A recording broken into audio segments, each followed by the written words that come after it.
बिस्मिल्लाहिर्रहमानिर्रहीम सुब्हानक ला इल्म लना इल्ला मा अल्लमतना इन्नका अंतल अलीमुल हकीम। नाज़रीन, एक साथी का एक साहिब का ये सवाल है कि एक शख्स इस्तंजे के लिए गया वो पेशाब से फारिग हुआ। उसके बाद उसने देखा कि उसके कपड़ों पर पेशाब की छींटें आ गई हैं, तो क्या उस शख्स के लिए कपड़े बदलना ज़रूरी है?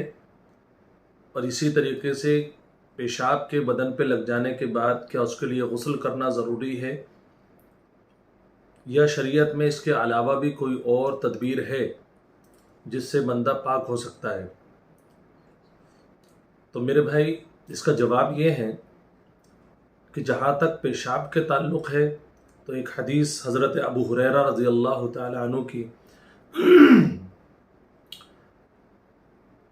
वो फरमाते हैं कि रसूलुल्लाह सल्लल्लाहु अलैहि वसल्लम ने फरमाया, इस्तंज़िहू मिनल बौल फ़इन्ना आम्मत अज़ाबिल क़ब्रि मिन्हु, कि देखो पेशाब से बचो इसलिए कि आम तौर पर जो कब्र का अज़ाब होता है वो इसी से होता है।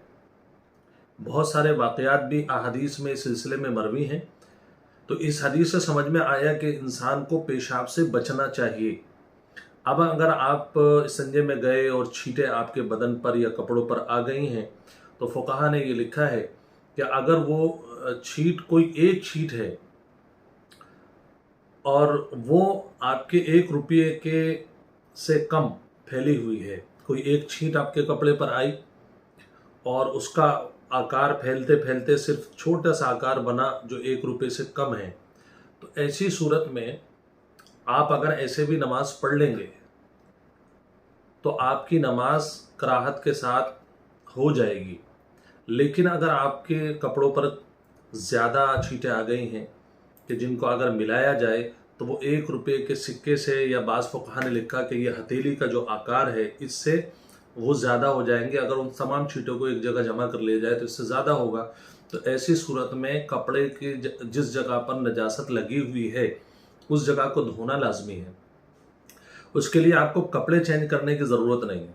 अगर किसी शख्स के पास कपड़े माशाल्लाह मुहैया हैं और उसे पता भी नहीं चल रहा कि कौन कौन सी जगह पर छींटें हैं, तो अफजल तरीक़ा ये है कि वो उस पैजामे को या उस कुर्ते को या उस कपड़े को जिस पे छींटें आने आई हैं उसको चेंज कर दें। रहा सवाल ये कि अगर छींटें बड़ी क्वांटिटी में पहुंची और वो कपड़े से होकर के वो आपके बदन पर भी लग गई हैं, पहुंच गया है उसका असर, तो बदन के उस हिस्से को, चाहे वो पैर पे लगी हो छींटें या वो रान पर लगी हो छींटें या कहीं और पर छींटें लगी हो, अगर बदन पर जिस जगह भी लगी हैं वो, तो उनका धोना आपके लिए ज़रूरी है। बग़ैर धोए आप उस बदन से आप महज वज़ू करके आपका काम नहीं चलेगा।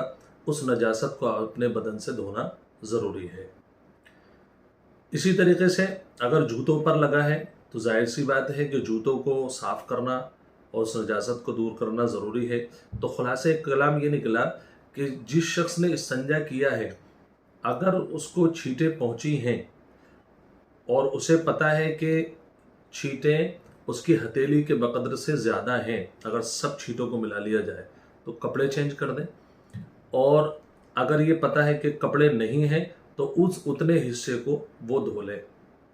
और बदन पर अगर उसका असर पहुंच गया है तो बदन के उस हिस्से को भी धो लें और फिर उसके बाद वज़ू कर लें। इंशाअल्लाह आपकी नमाज हो जाएगी। इसमें गुस्ल करने की कोई बात नहीं है, गुस्ल की ज़रूरत नहीं है।